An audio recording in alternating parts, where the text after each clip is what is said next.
This is the dark and intriguing story of a woman named Anu Singh, a killer whose actions in the nation's capital continue to defy any rational explanation.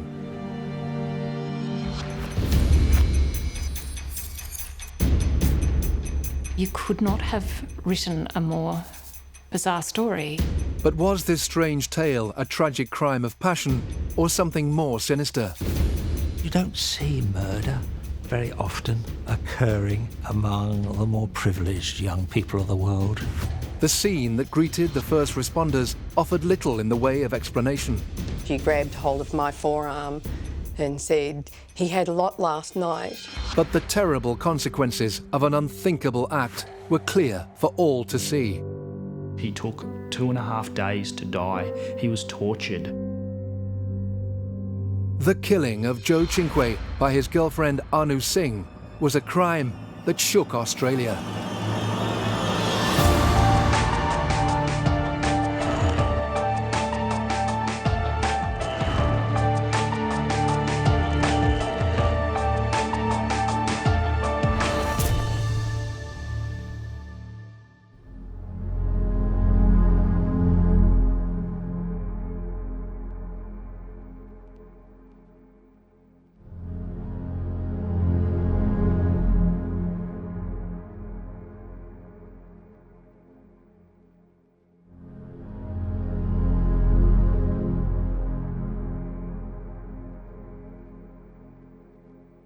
In October 1997, Anu Singh was a young law student at the Australian National University.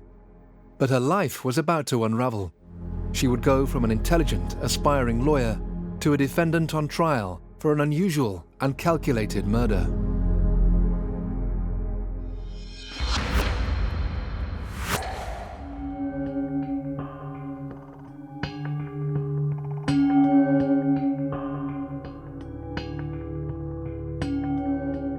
You sit there every day watching a young woman, wondering how it was that that young woman, who's just a few years younger than me, was sitting there accused of murder. Every day, something new coming out that just left you shaking your head. You couldn't actually believe what you were hearing because it just made the hairs on the back of your neck stand up. The journey that led to the court that day started in early 1995. When Anu Singh began a relationship with Joe Cinque. They met in Newcastle at a night out. Joe had met her during the time she was doing her law degree. They conducted a long-distance relationship for some time and then they made the decision that Joe would move to Canberra. Joe Cinque was a young man from Newcastle, New South Wales.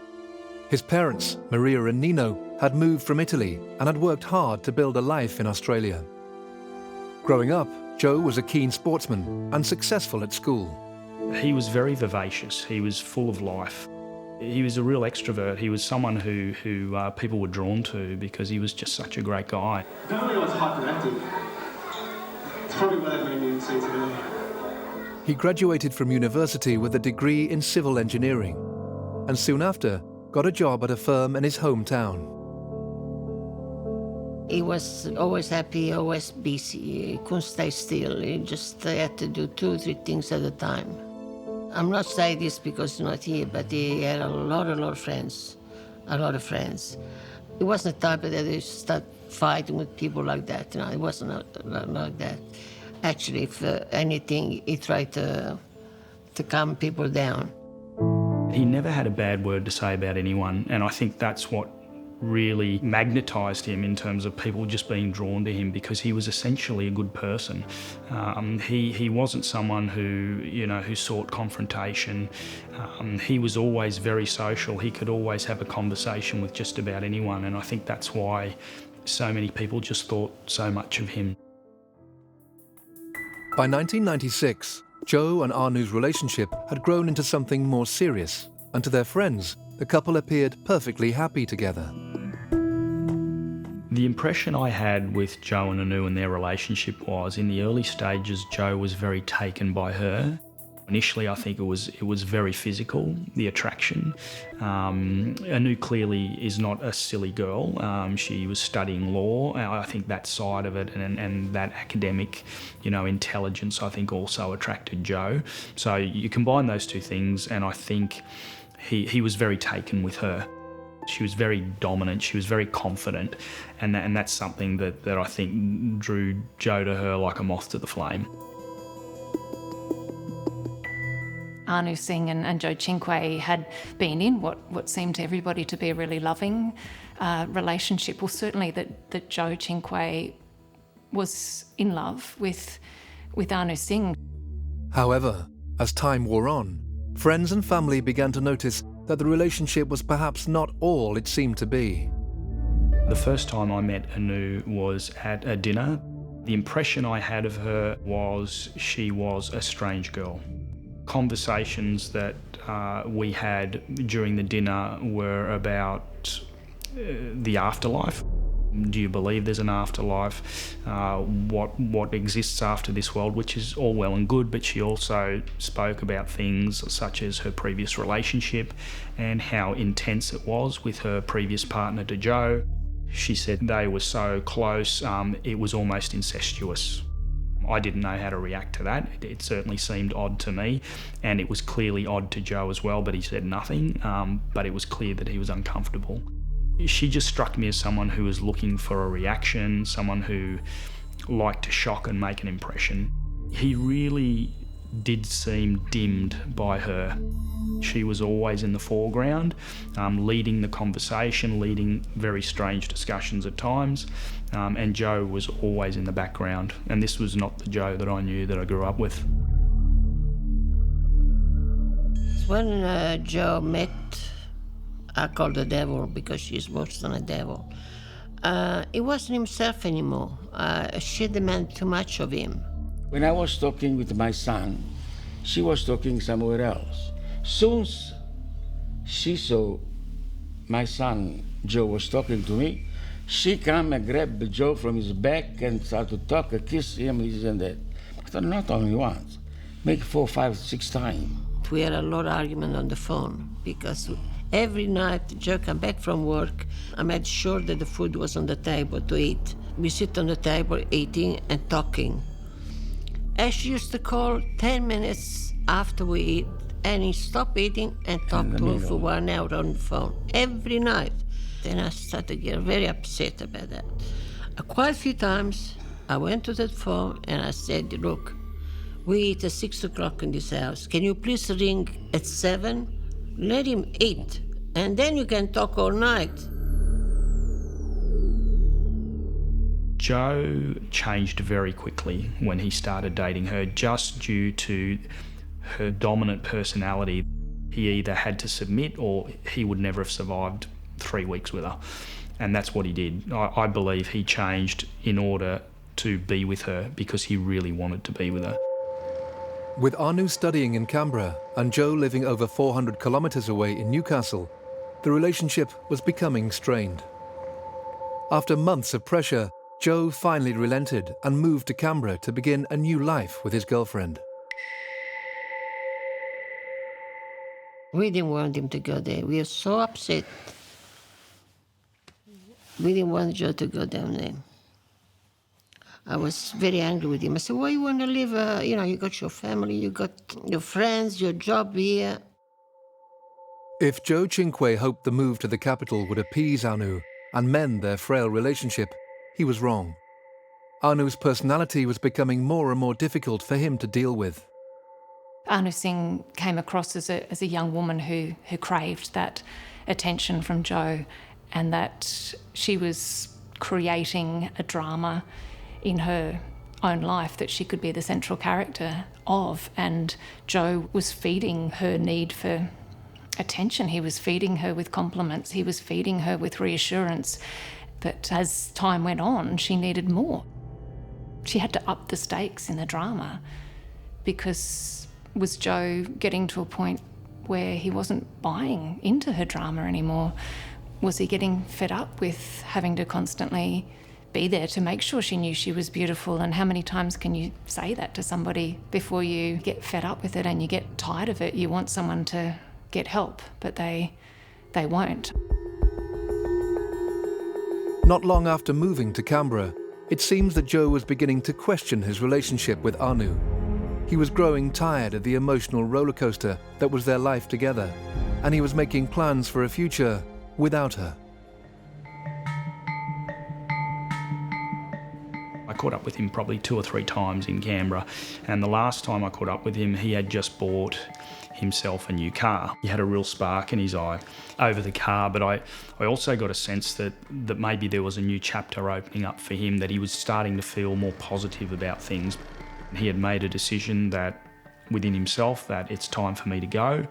Buying the car was a part of that, and it was an expression of that, and Anu knew it. That's what I believe. And when that paradigm shift came and she understood it was coming, that's when she decided to do what she did. Less than 3 months later, Joe Cinque would be dead.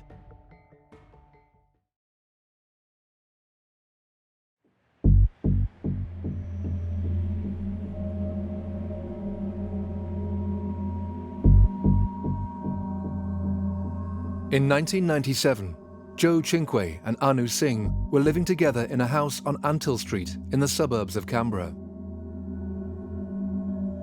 What started as a fiery and passionate relationship had turned sour, largely as a result of Anu's increasingly odd behaviour, as she developed a series of bizarre obsessions with her health.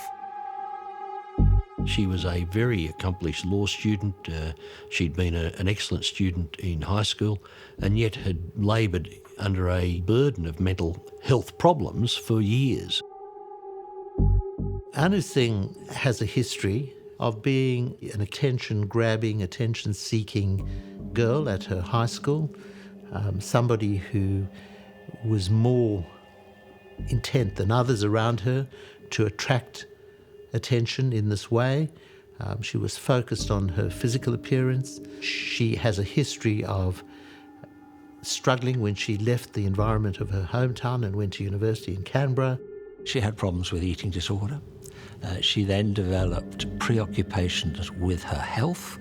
She began to believe that she had terrible diseases, her insides were rotting. At one point she was convinced she had AIDS.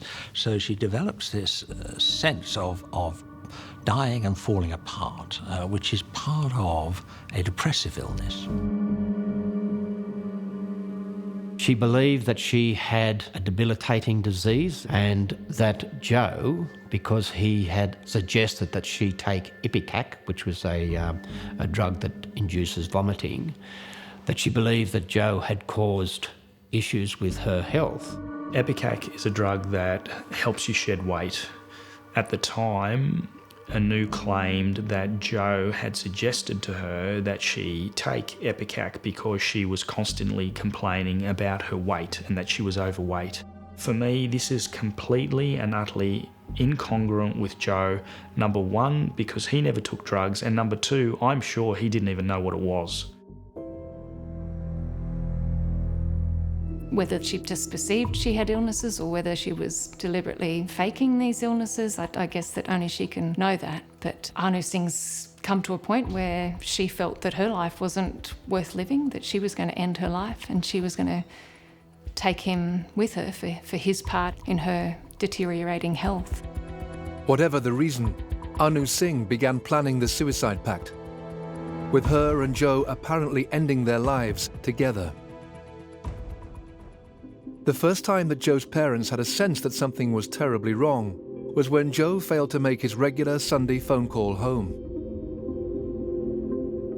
I had the tea ready and we waited for him to ring.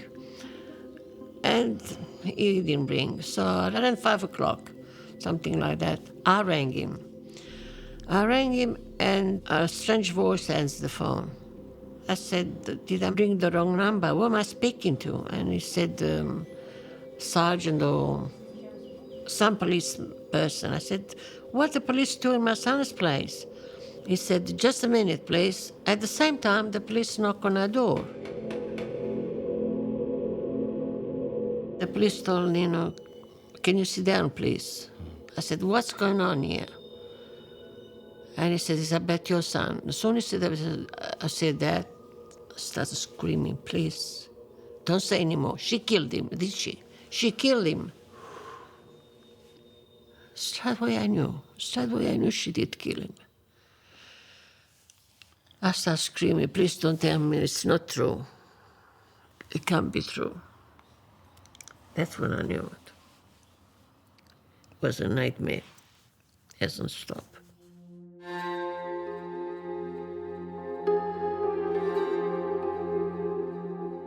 My godmother had rung my parents' place on that Sunday afternoon, which was the 26th of October 1997. She was a little cryptic. She said something had happened in Canberra to Joe, and she asked me if I could meet her there the next morning. The first task for Joe's family and friends was to identify his body in the morgue.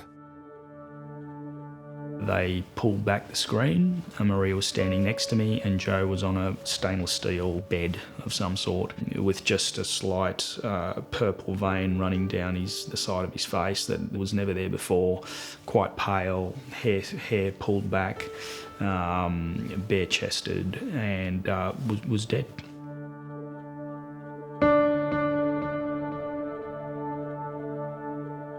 Maria collapsed into my arms. I had to hold her up. She literally collapsed the moment she saw him. We were there for, 10, 15 minutes. It seemed like an eternity, but it was probably 10 or 15 minutes, and she was grief-stricken, obviously. He looked like he was asleep. How can you see your child you give birth to, you feed him, you look after him, you bring up a man? I had to put him in there whole day, and she's still alive.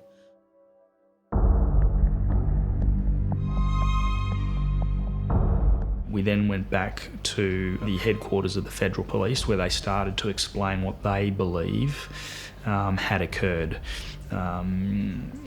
They had indicated that in a short period of time they had ascertained that Joe had not tried to commit suicide, that there had been some sort of foul play with Anu. What Joe's family and friends were still to discover was that this was not a crime of passion. The suicide pact that Anu had been plotting had resulted in only Joe's death, and the evidence was about to reveal that it was a death that had been planned months earlier. She's gone to the National Library, researched books on how to commit suicide. She had lessons in how to inject somebody with drugs. She had gone through friends to find drug contacts. Perhaps the most chilling discovery the police made was that after months of preparation, Anu Singh had invited an audience. It slowly became apparent that the death of Joe Cinque was the culmination of a carefully staged drama on Antill Street, and it was Anu Singh playing the lead role. You could not have written a more bizarre story. Who would ever imagine that it's a real life story to say someone held a number of dinner parties to farewell herself and to lead into the murder of a young man? No one could write that. If you wrote it, it wouldn't be believed.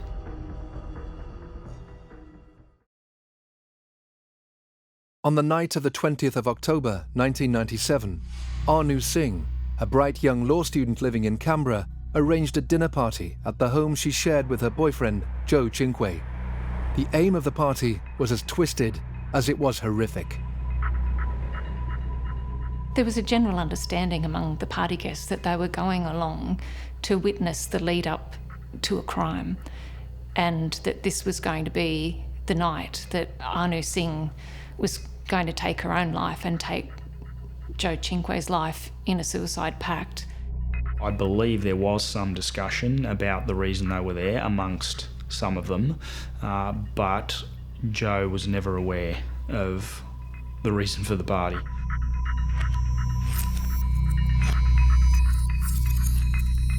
He was simply attending because he lived at the house and Anu was his girlfriend. So as far as I can ascertain, he was not aware of the motive behind the party actually taking place. Anu Singh, by this point, clearly had a reputation among her friends as creating drama. So whether they've come along to the party simply believing that it was all hype and talk and that no such thing was ever going to happen, who knows what was going through their mind. So many people, many of whom were in fact intelligent students at one of the preeminent law schools in Australia, had gone along with her, who knew that she was at the very least planning perhaps suicide, and seemed blasé about that. They seemed, many of them, quite content to see Anu commit suicide and weren't prepared to do very much to stop her, even to talk her out of it.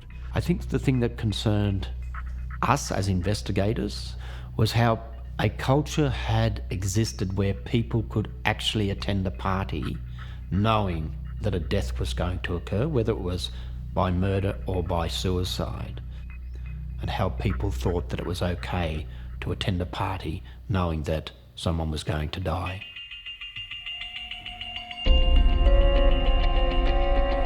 Tragically for Jo, Anu began to carry out her plan. Following the meal, and after the guests had left, Jo was given a sedative-laced cup of coffee that rendered him helpless. What we learned was that Jo Cinque was in fact drugged that night. He was given Rohypnol, that heroin was prepared and put into a syringe, and that night Anu Singh did in fact attempt to kill Jo. My recollection of the evidence was that the heroin was so concentrated in the syringe that it's congealed, and that she wasn't able to inject him, that it was a failed attempt.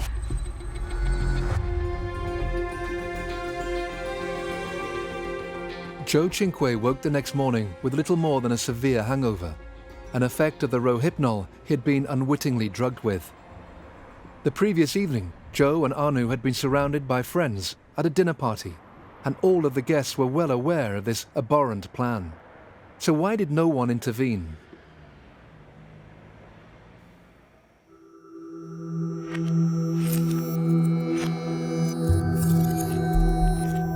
It's a startling feature of this case that it took place when many of the close associates of Anu Singh were themselves law students at the Australian National University. They weren't junior law students, they were quite advanced in their law studies. Here are these law students involved with drug abuse, involved with a whole series of totally irresponsible activities. It is a very disturbing aspect to this case to recognise that you could have a group of people who are very clearly knowledgeable about the law to have colluded in such a way. You don't see murder very often occurring among the more privileged young people of the world. You see killings occurring among the dispossessed and disorganised and dim and distressed. And this was different. And one of the biggest questions that you're left with at the end of all this is just, why did nobody stop this? Why did so many people know what was about to happen and not do anything? Anu's alleged attempt to kill Jo with the full knowledge of the party guests had failed. Incredibly, this didn't shake Anu Singh back to reality. Instead, she prepared for a second dinner party that Friday night, where once again, Jo Cinque was drugged and then injected with not one, but 2 massive doses of heroin. Again, no one tried to stop her. After Anu had administered what she thought was a lethal dose of heroin on the Friday night, Jo was still alive on the Saturday in bed, tossing and turning. Again on the Sunday, still alive. Clearly, she hadn't achieved what she was hoping to. Jo was desperately clinging on to life despite the massive heroin overdose he'd been given. As Anu witnessed his life slowly ebbing away, she finally reached for the phone. But the call wasn't to the emergency services. On the 26th of October, Anu Singh calls a friend in panic. She's telling the friend over the phone that there's been an overdose. That friend says to her, "You need to call the ambulance." And Anu says, no, I can't. And the friend comes back at her and says, "You're a selfish bitch. You can't take someone's life." She tries to convince Anu to call the ambulance. She says, "If you do, you're going to have an angry boyfriend on your hands. If you don't, you're going to have a murder charge." And it was that phone call that prompted Anu Singh to finally call the ambulance. When the 000 call was played to court, I think one of the first things that Anu Singh says, fairly calmly, she indicates to the operator, "I'd like to report a potential overdose." Yeah, could I get an ambulance, please? He's vomiting everywhere. I have a person potentially overdosed on heroin. Potentially overdosed? Well, he's vomiting everywhere, blood and stuff. The operator questions her, "Potential overdose? Can you tell us what you mean?" And then this wild swaying begins of her being dishonest. She gives the wrong address. She gives the wrong name. She calls herself Olivia. So she's actually impeding emergency services' attempts to get help to this man that she supposedly loves. She's screaming hysterically one second. She is talking calmly the next. Can the police just tell me is that a bad sign? Well, it's not good if he's vomiting blood. She was swaying dramatically between expressing her love from Joe and then refusing to answer the questions. Her unusual behaviour continued when the emergency services arrived. It was a duplex building, so we went in the front door and called out, walked upstairs. There was one ambulance officer inside the bedroom, and there was a male casualty laying on the floor, and he was naked, and the ambulance officer was trying to get a line into his lungs. There was a lot of browny liquid fluid coming out of his mouth, so they were having trouble getting past all of that to get into his lungs. So he was obviously not conscious at the time, and there was no way that we were going to bring him round. The lady in the house was actually quite frantic, and she was pacing around, walking back and forward to the window, to the door, and she approached me a number of times. And one of the times she grabbed hold of my forearm and said, "He had a lot last night," and then to let go and walk back over to the window and just kept pacing around the room. Tragically, and despite the valiant efforts of emergency services, Joe Cinque died that afternoon. The official cause of death was asphyxiation. Anu Singh was brought to the police station as officers tried to determine how this fit young man with no history of drug abuse had met his death.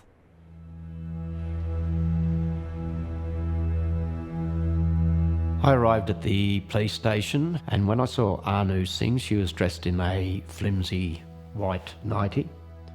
She was hot and sweaty. I remember her being clingy, sweaty, and she grabbed hold of me and held on to me. She sounded upset. She was asking what happened to Joe and these sort of questions. During this period, she still seemed restless. As the interview progressed and police learnt more about the twisted plan Anu had hatched, more and more questions began to be raised about her story.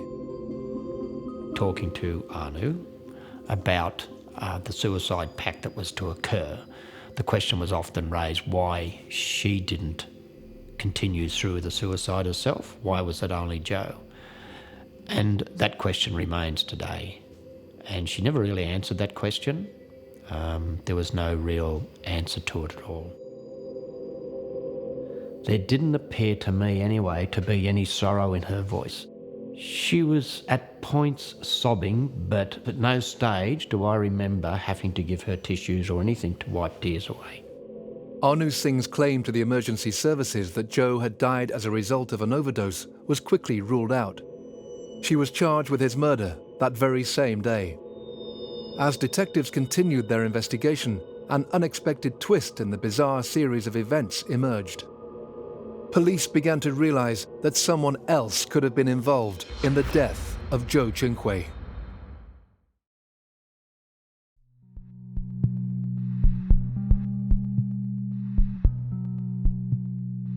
Police investigating the death of Joe Cinque were questioning his girlfriend, Anu Singh. Joe died with a huge dose of heroin found in his bloodstream, despite him having no history of drug abuse. Police were beginning to realize that Singh wasn't telling them the full story, but they also discovered that her friend Madhavi Rao was implicated in the lead-up to Joe's death.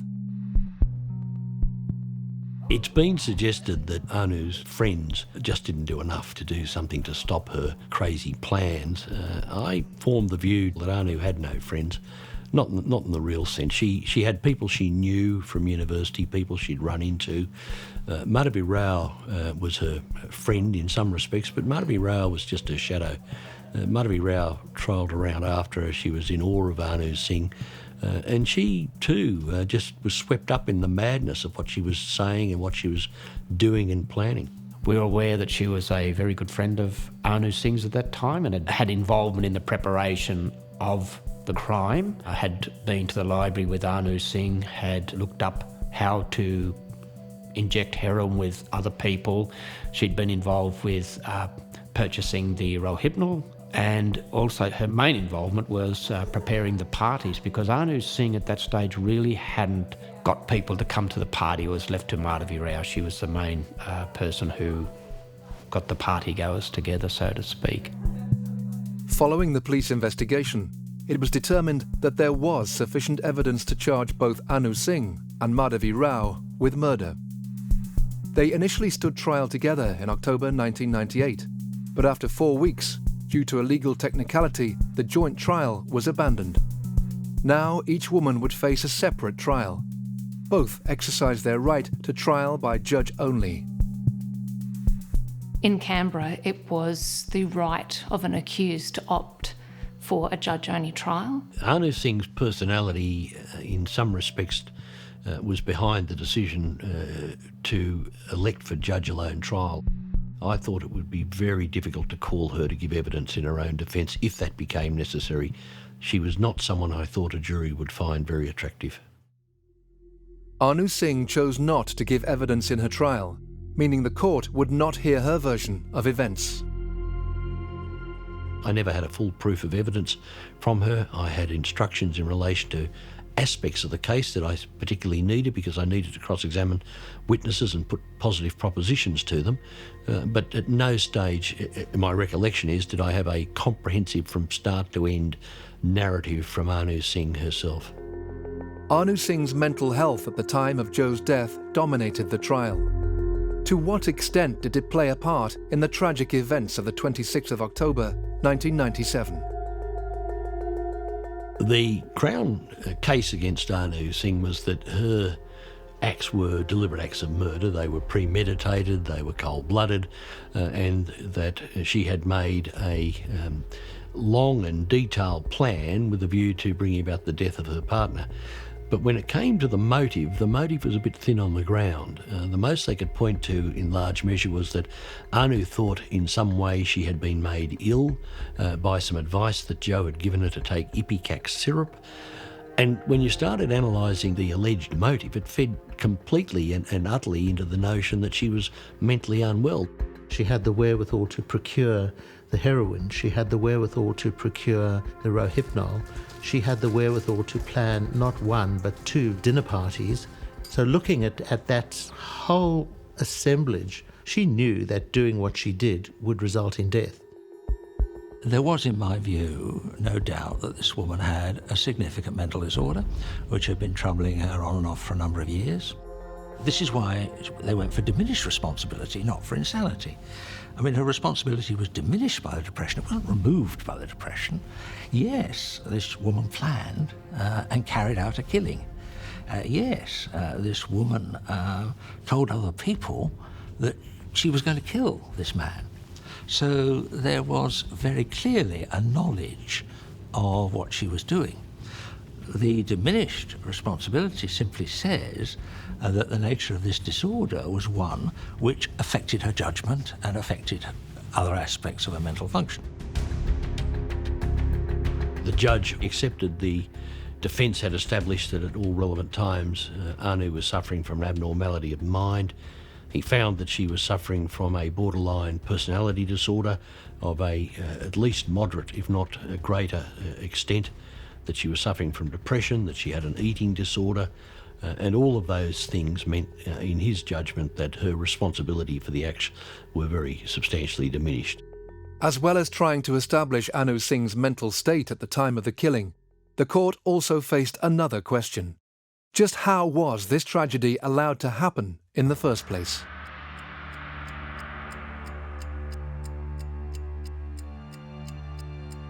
There was a parade of law students from the Australian National University that came through the witness box telling how they had been invited to the party, how that it was not a secret, that it in fact was very open, that a crime would be committed.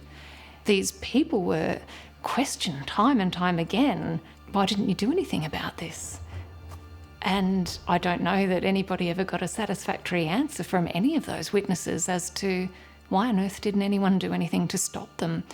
Anu Singh appeared to be so open about what her intentions were that it is mind-boggling that it was ever allowed to happen. The people we interviewed that were at the dinner party, majority of them seemed very distant to their emotional attachment to the fact that there was going to be a murder or that there was going to be a death. Nowhere during that whole investigation, except for the Cinques, were there any tears shed. So of all the people we interviewed, of all the people we spoke to who had close affinity to this whole crime, my memory is that not one tear was shed by these people for Joe. Despite numerous witnesses who gave evidence at the trial, the spotlight was never far from the accused. One of the strongest pieces of evidence that sticks in my mind is that Anu had told people that it wouldn't be hard to convince someone that you're crazy, that she had such a good knowledge of psychiatry, that she had a good knowledge of the law, and that if she had wanted to, it wouldn't be hard to convince somebody that she was insane. We were so close to Anu Singh sitting there when confronting evidence was heard. She would put her head in her hand. You could see her shoulders shaking, and then you would see her look around and look at you as if to say, are you watching me? Can you see me crying? On the 23rd of April, 1999, Anu Singh was found guilty of manslaughter on the grounds of diminished responsibility. Justice Crispin delivered a sentence of 10 years, with a non-parole period of 4 years.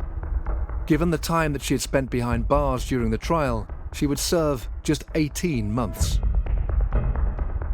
To the family and friends of Joe Cinque, it was a devastating outcome. I started to cry. I want to kill her. I really want to kill her. The moment that the verdict came down, there was an eruption. There was an eruption, and it was Maria Cinque and it was Nino Cinque, who rarely spoke. Just spontaneous explosion of hatred aimed at Anu Singh. I know sometimes from someone who's not used to this, they say, well, you know, she planned it, she talked about it. Clearly, this is an intentional act. Yes, it is. Clearly, there's no excuse for that. But the law says, and I think rightly, that if you're significantly mentally disordered, such that if you hadn't been mentally disordered, you almost certainly wouldn't have committed those acts, then that does diminish your responsibility. Someone who has sat there and premeditated, planned a party, how anyone could look at those set of circumstances and judge that to be diminished responsibility is beyond me. I'm not a judge, I'm not a lawyer, but to me, that was premeditated. Is she sick in the head? Absolutely, she's sick in the head, but she knew exactly what she was doing, and given she knew what she was doing, she should pay the price. When we heard the sentence, we thought it was a joke. 10 years and probation 4 years. Are you joking? You get for a dog, you get that long. He's a man. He was 26 years old. And he would live another 60 years for sure, and you give 4 years to her. What kind of... we scream and scream, and we couldn't believe it. And the police next to us said, that's the way it is.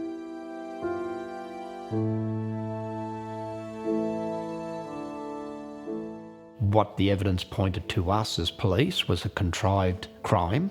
She'd moved studying it, understanding it, having parties, going and having heroin shots herself to see what the reaction would be and how to deliver heroin, trying it on Joe once, then trying it again. I think the normal public would ask themselves, how could a person walk away with just 18 months real time from that crime and then continue their life while someone had lost theirs and a family had lost their son.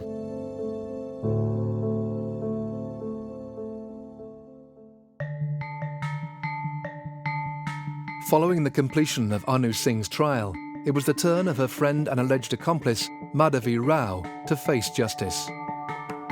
She was represented by Lex Lasry QC, and Lex raised technical legal arguments why Madhavi could not be guilty as an accessory or someone involved in Anu Singh's crime, and that was successful, and she was acquitted. The judge's explanation was that there was nothing that could actually pinpoint Madhavi Rao in the room when Anu gave Joe the fatal injection that killed him at that time.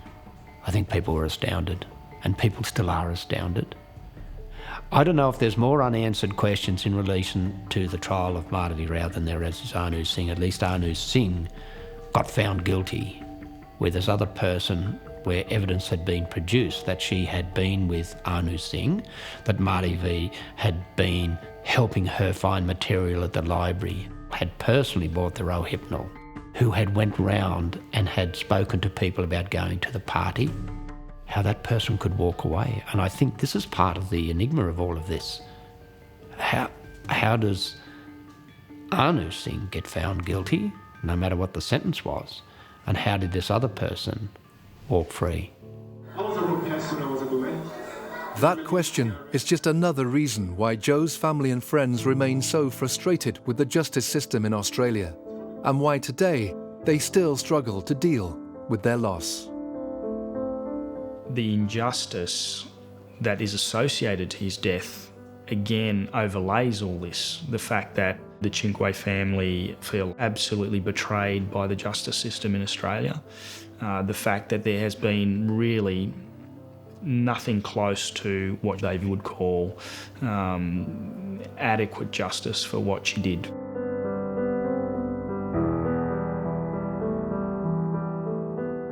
With Maria, what a lot of people don't realise is that she lost a child at the hands of someone she invited into her own home and embraced as potentially a daughter-in-law. She cooked for this woman, you know, an Italian woman, the way they express love is through cooking. And she sat at that very table where they still sit down every day and have their lunch, you know, and served her a meal. You know, the woman who was responsible for killing her son in the most brutal of fashions. He took 2.5 days to die. He was tortured. When October comes, a terrible time. His birthday is worse. Nobody rings you. Either they remember or not, we don't know. You don't feel like go out. Even you see something funny, you start laughing, you stop. Because you think, no, I should not enjoy myself. I've got no right to enjoy myself. Because you think, why should I? I've got no right. It's not here anymore. If anyone thinks they even mildly understand what she went through, think again. I would ask every mother out there to think about their firstborn son being killed by their girlfriend, a woman you invited into your own home, and taking 2 days to do it. No one can understand what she's been through. No one. I don't care what anybody says. No one can understand it. You have to go through things like that to understand. People tell you, oh, understand. No, you don't understand until you go through. You don't know how bad it is losing a child. He was a person. He was my son, and he lived 26 and a half years, and he's not here anymore.